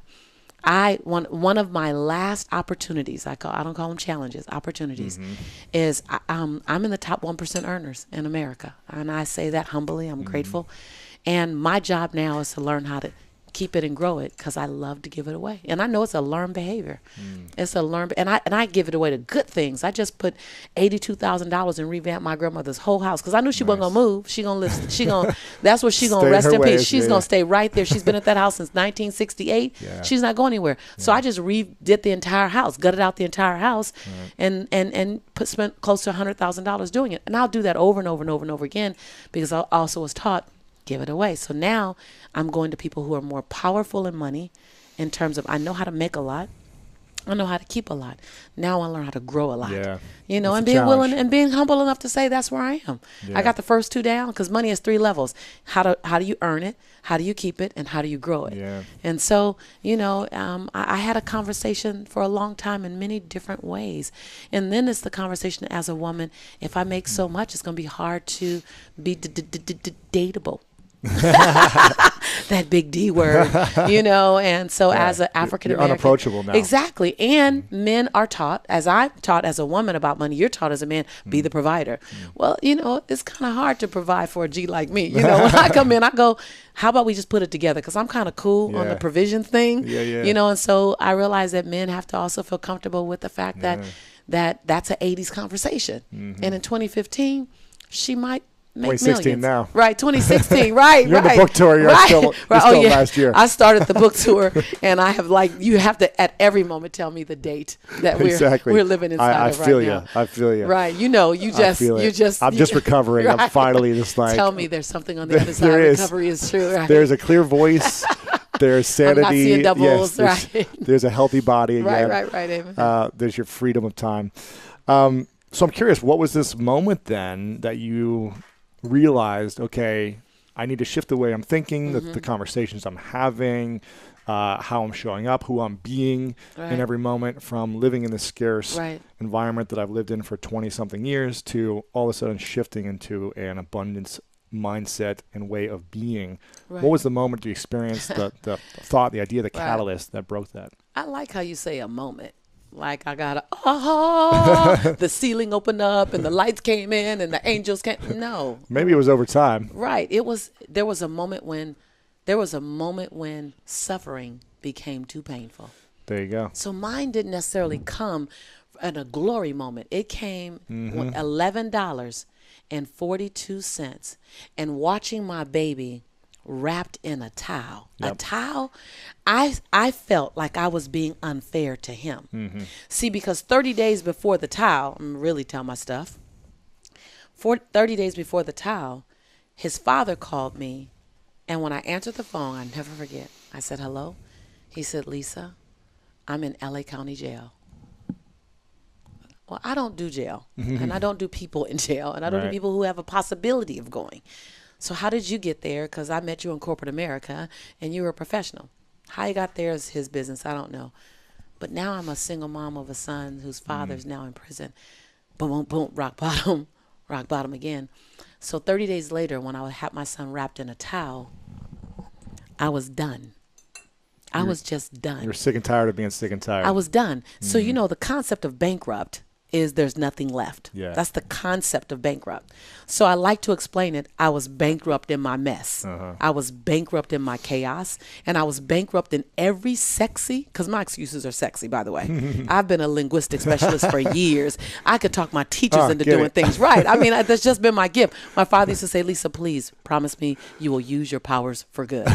And so I was bankrupt in all of my excuses. So if you ask when, it was probably about 3 hours after I told my son we'll never be here again on day 2 of being wrapped in a towel in 1994. And then I said, how? The next question was how? If I'm done with this, I'm not even sure what that looks like. I just know over there are a bunch of abundant thinkers living an abundant life, having abundant memories with a surplus of everything you need. Because abundance is to be an overflow of the things that you have. Abundance is just about overflow. It's about overflow. That means that if there were a saucer under this cup, abundance would be everything. This tea flows over into the saucer, and I can feed you from my saucer because I have filled my cup up enough. I use my cup for me, and I feed you from my saucer. And abundance is saying I have a saucer in my relationships filled with great experiences. There's a saucer in my health and wellness. I have so much bountiful health and vitality that I can show up for you. There's a saucer with my spirituality that I can pray for you. I can forgive the perceivingly unforgivable and love the perceivingly unlovable. And then there's a saucer for my finances. And that in every area, because abundance is a 360 experience. See, wealth is singularly focused. Wealth is about your money and your possessions. That's wealth. Okay.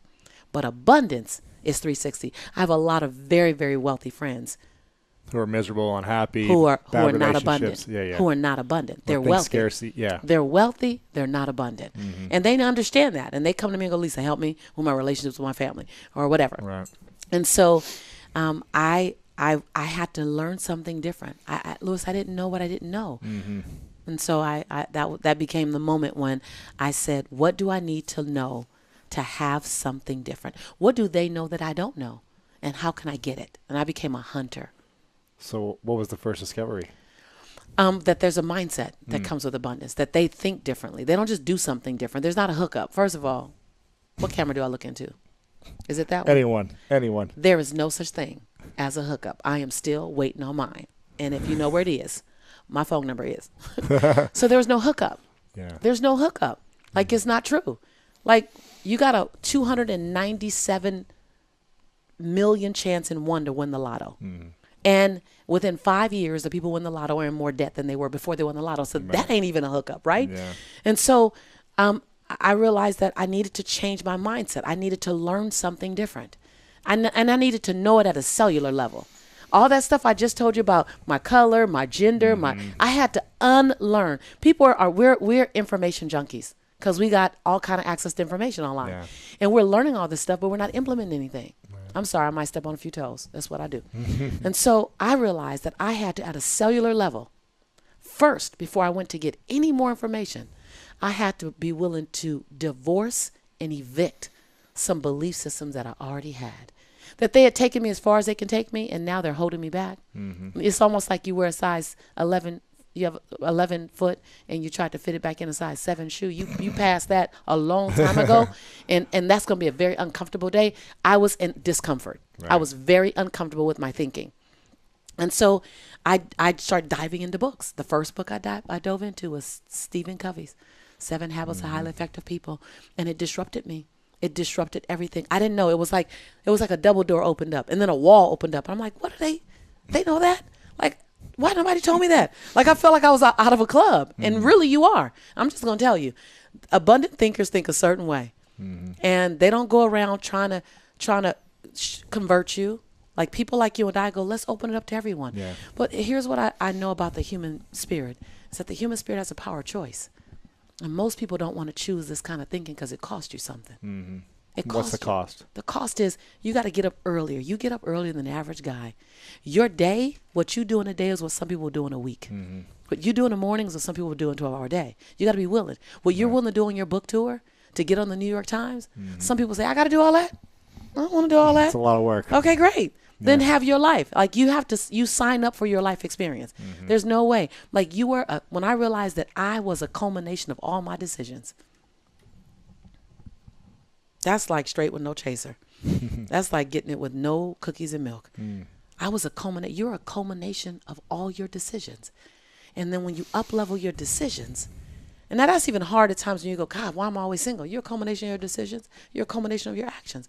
Why can't I keep any money? You're a culmination of your decisions, your life.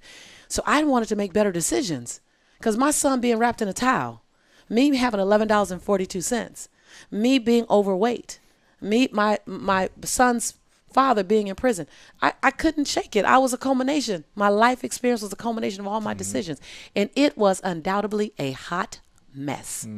And so I went, well, let me go learn from somebody whose life don't seem like it's a hot mess. And then let me adopt some of their behaviors. And I began to hunt. I went to conferences. And I was scared the bejeebies out of me, these conferences. I'd never been to conferences before.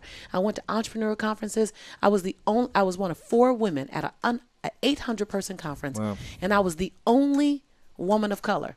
So it was all older white men and me. And I was like, okay, well, they're not afraid of money, seems like. They're talking money and business and corporations and ROIs and PPMs and term agreements and no habla español. I don't know what that means, but I am not leaving until I figure this out. Right. And I went to the same conference. When I say do what other people won't do, and you'll have what other people don't have, I went to the same conference, Louis, 42 times.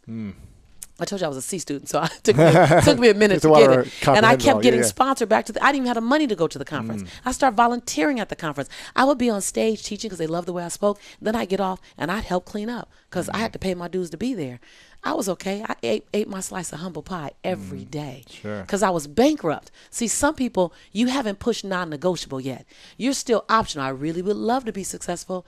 And so I want to be successful. I want to be successful. I want to make money. I want to make money. Be healthy. I want to be healthy, but it's not non-negotiable yet because the moment the rubber meets the road and you feel a little skin and it gets a little tender and a little blood may show up and you don't want to give blood, you don't want to give sweat, you don't want to give tears. Let me just tell you, you can't take the elevator to the top. Right. It ain't nothing but stairs.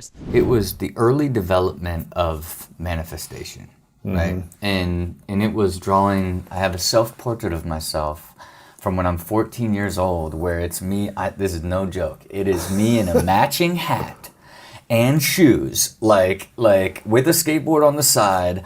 All of these, like this art easel, and then just stacks and stacks of money.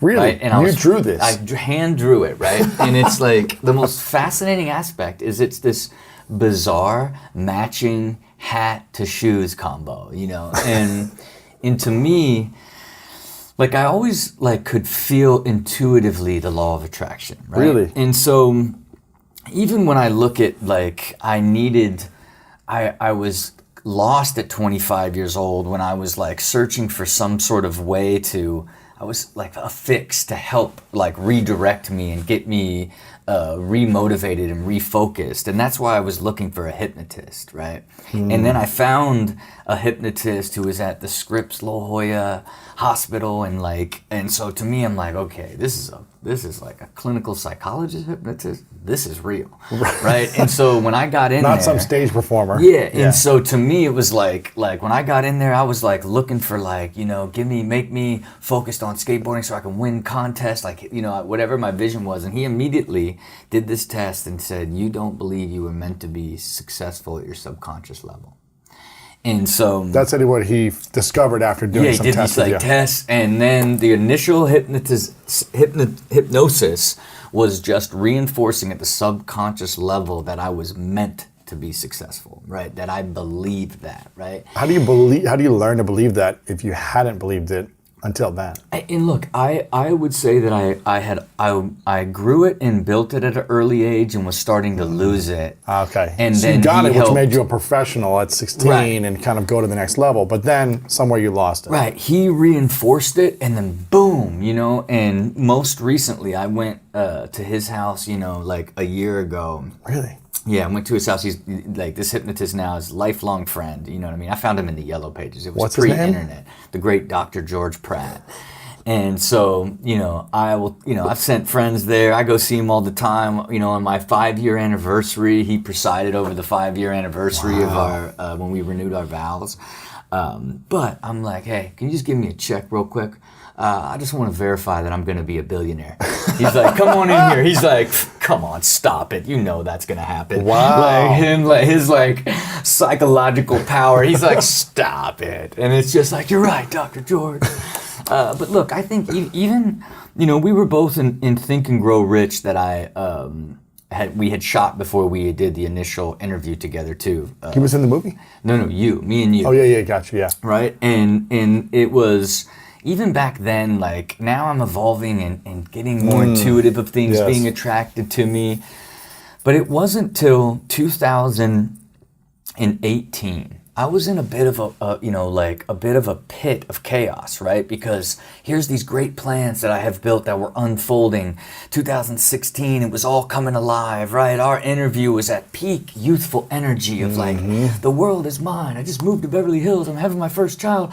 Got my new office in Beverly Hills, like my forever estates. Just launched the machine that month, right? All of these things, like I'm gonna build and sell all these companies. Still had never done it. Just the vision, the hope, everything. The energy of what was going to become, in 2018, like things got sideways, right? The energy got sideways. How so? Was this the NBC show that didn't work out? No, this was them talking about like ridiculousness going away. Right? Really? And I had built Super Jacket for it to be acquired, and it was just like, wow, it's like this entire thing that I've got like built up, and this is the first company I'm building to sell, is going to kind of drift away here. And my wife suggested, like, why don't we just watch The Secret? Wow. And so I'm like, what, and I kind of remember The Secret, I sort of like remember The Secret. And then,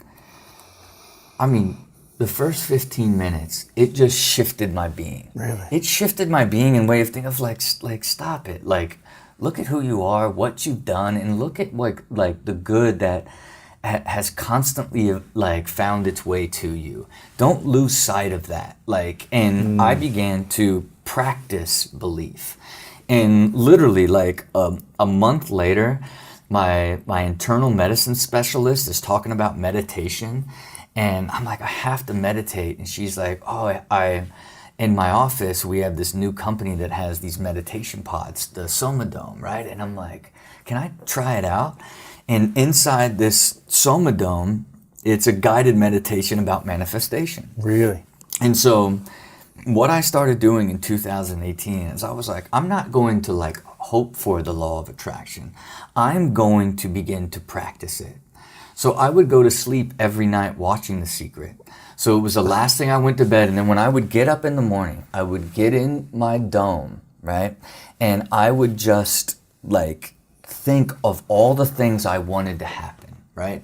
And so instead of thinking in 2018 when they were talking about ending ridiculousness and I was in season 12, I decided I wasn't going to manifest season 13. I kept manifesting walking onto stage introducing season 30. Holy cow. So you weren't thinking about the next season. You were thinking about 20 seasons away. Right. And so for me, like it then evolved and like it literally began, it was like the seas began to part, right? Because what happened is, because I own the production now, I was able to negotiate directly with the head of the network on the unit economics of the show rather than talent and producing fees. And so we got to a place where we decided from a business perspective what was best for the network and the ever-changing landscape of linear cable. And I gave him I'm like, give me the price you want, and then let me go and try to make it happen. Because you used to have a talent feed that was bigger, and then you said, let's work it. And somebody else would produce it. Now I produce the entire thing, own the entire production, so I understood where all the opportunity was to get it to his cost. And it's a nuance now, right? So I negotiated with him on the unit economics, where most, like even big celebrities and producers are still like it's fees, you know, Yes. like you don't have the ability to get into depth because you don't understand or own the production company at that level. And so it goes from right there. I got it to his number. We negotiated, and I was getting 30 episode seasons at a time back then. And I said, I can only do this price if we get to 42 episodes, and you got to pick up multiple seasons. Wow. And I was hoping for 2. He picked up 4, right? And so it went from thinking that it was completely like I'm gonna have to regroup and like television's over here to like now you're shooting 186, right? Like, and the beauty of it is I had built the company up to that point. You needed 3 years of EBITDA to take it to market and sell it. The entire plan was like, we got to get through the 3rd year and take it to market. And on the 3rd year, they were like, we don't think the show's coming back. Basically like, okay, that means the production company's going out of business after I was getting ready to take it to market and be my big first win. And instead, that 186 order, I took it straight to market. Now I took it to market. Here's the 3 years in EBITDA, and we have the biggest order in the history of cable television, right? Like that's the biggest order? One of the biggest ones, right? And so that is how huge that changed. And then what happens? Now they have more episodes, they air more. It gets this entirely new life. Then they're like, can we get more? Really? Then by the following year, you know, and keep in mind at that time I sold the company. What year was this now?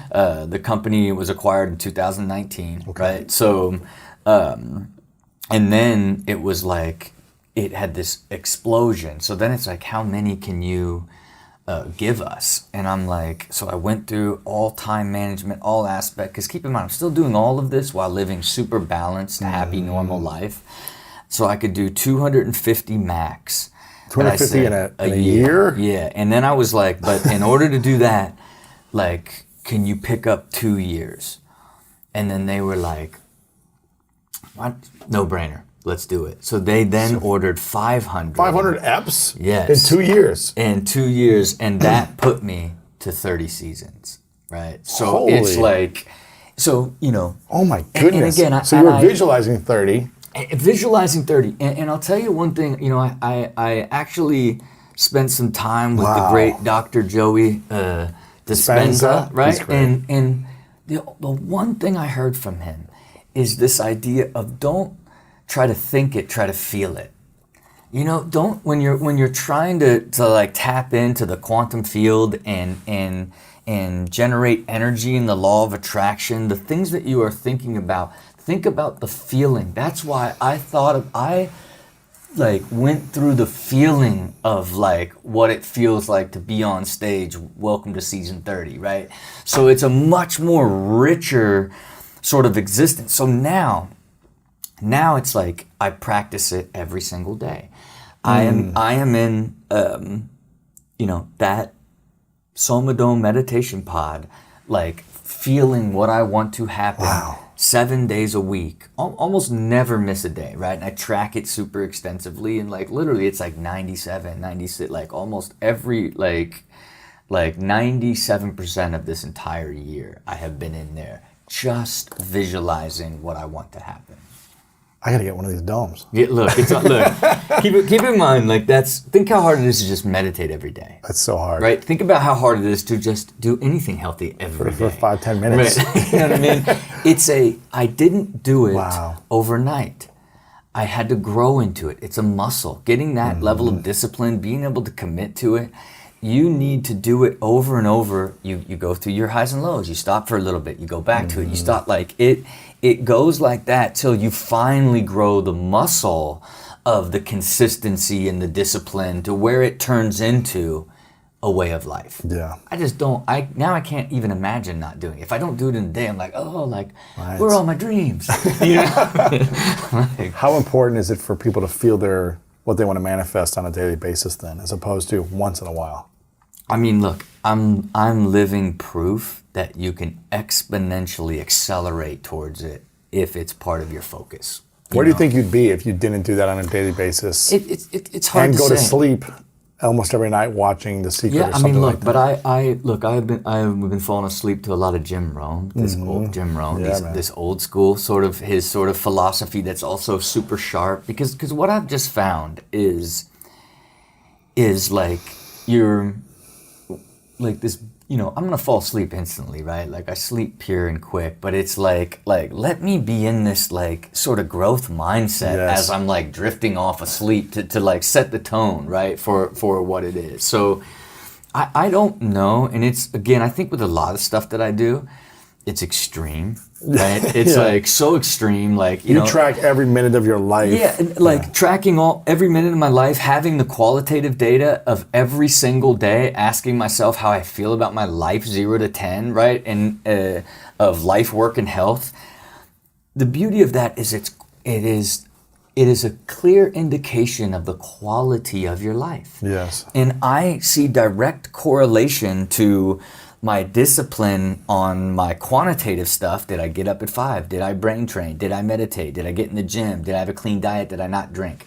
You could look straight up the line and look at the qualitative numbers, and they are 1 for 1, right? And at scale, right? You see you've gamified your discipline. Yes. Right? And in a sense, you've gamified driving the quality of your life, right? What does that do?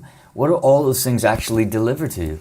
You're just happier, you're more fulfilled, you feel better about yourself, you have more confidence, you have more belief, right? Like all of these things. But again, I started it in 2015.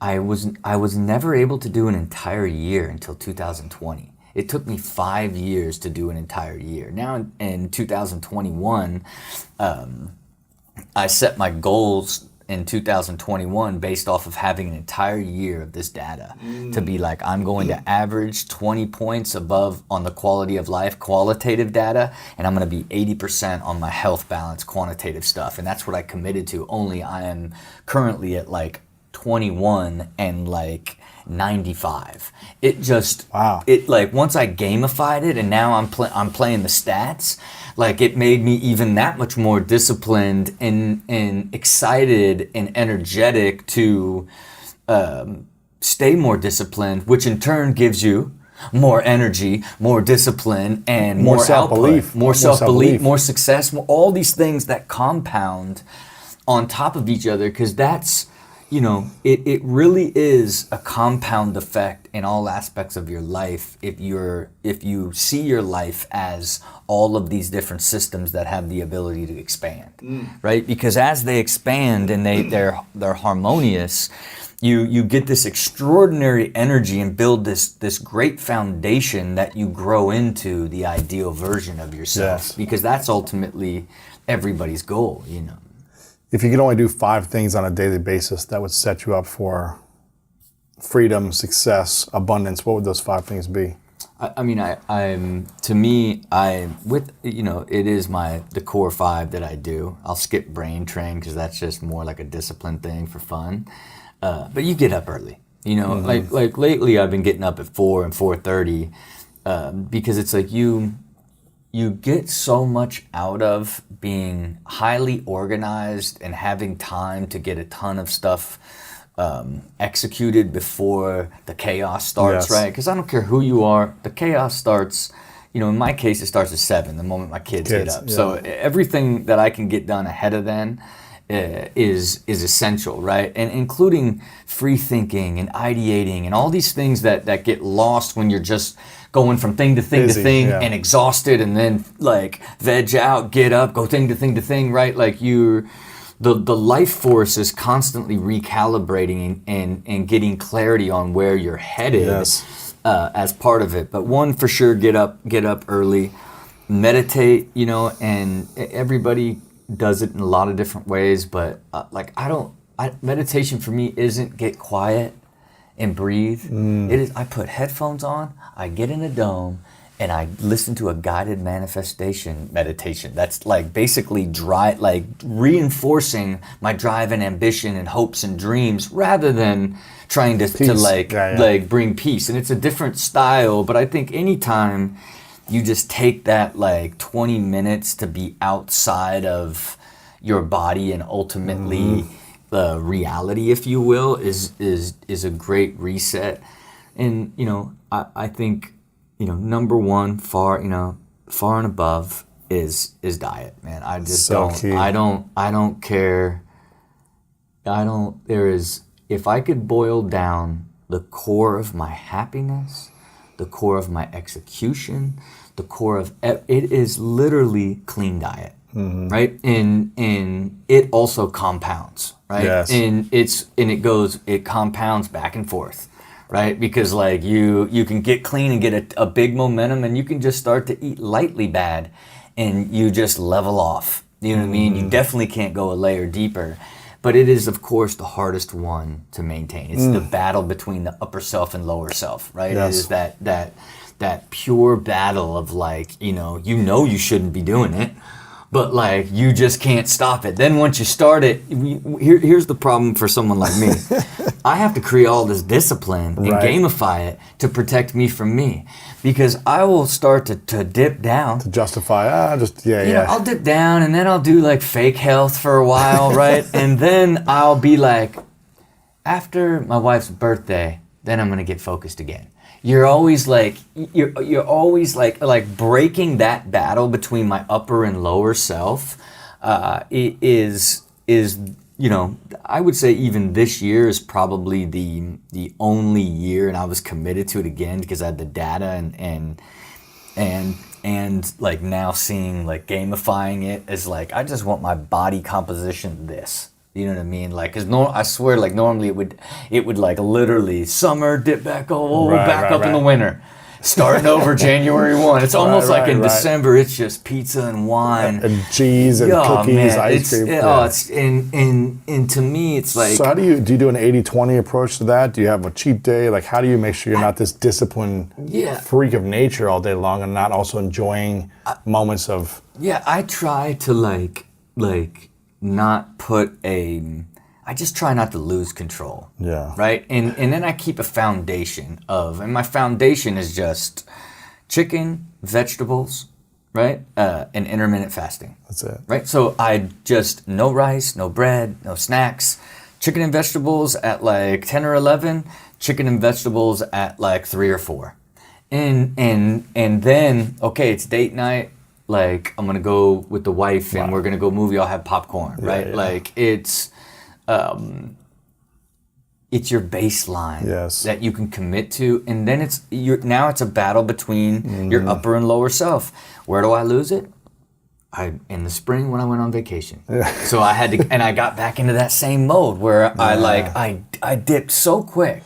And it was a 5-day trip to Cabo, and I'm in a dogfight. It felt like I was like fighting to like get back to that extraordinary discipline, right? And even with this much discipline, I was still fighting it, and wavered throughout the summer, but stayed committed to like let's get back on track. Let's be this year. Look at how disciplined, how much better you feel about life, all of the things that are happening to you.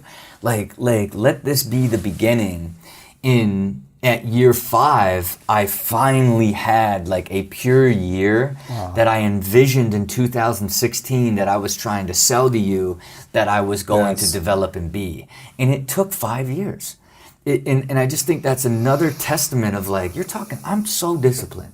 I'm so committed, yet I still highs and lows and chaos. Like, it took me 5 years before really 4 years into the 5th year before I really got there. You know what I mean? Which is just a testament to like having a plan and knowing that, hey, you're going to grow into this over the next 25 years, not try to do it overnight. In 6 months, 1 year, 2 year, 3 years. Interesting. Okay, so that's number 3, nutrition. And then, of course, getting in the gym and moving. Yes. I don't forget about, another big thing that I sat in here was talking about my passion for biomechanics and how after years of abusing my body, I have a doctor come to my house 5 days a week. Wow. And all I want to do is re-engineer biomechanics. When I came in here, I was 1.5 years into fixing my biomechanics. Thought it was still messed up though. Yeah, thought I had probably another 6 months to go, 8 months to go. I am now into year 6. He still comes in 5 days a week. And it's like, now I have this extraordinary, I know every single muscle in my body. I know the relationship between every single muscle, every single bone, all of the fascia, all of the nerves, all of the neurology, and have had to slowly fix it all and created a system, triangulated 3 different systems that allowed me to do quantitative muscle testing and muscle pattern correction that I could quantitatively test. And I would, to simply describe it, your body puts a layer of compensation on every time like you add another movement dysfunction, and there is literally thousands. And they essentially turn your body into these Chinese handcuffs where you try to treat one area and it goes to another one and locks it, then that one starts to pull and pulls back into it. In unwinding all of those Chinese handcuffs, it has taken me almost 3 years. And right now I sit on the precipice of like testable, flawless biomechanics, right? Really? And another beautiful thing about it is I was getting internal blood work the entire way through, right? So I have my blood test for the entire way through. And so this latest blood work came back, and you're no longer, you have no more inflammation markers. You no longer have leaky gut. All of these things my internal medicine specialist is like, I don't know. Like, what about your diet? I'm like, my diet hasn't changed. All I'm doing is fixing the relationship between my muscular structure and my skeletal structure, which then is releasing pressure on my internal organs and my gut and the functionality of my body and all this stuff. And the moment you decide to make a different choice, get ready, it's going to feel uncomfortable. Right. It's going to feel unfamiliar. Your body's all of a sudden saying, hey, Lewis, why don't you start thinking those same exact thoughts, do the same things, make the same choices, demonstrate the same behaviors, have the same experiences, so you could feel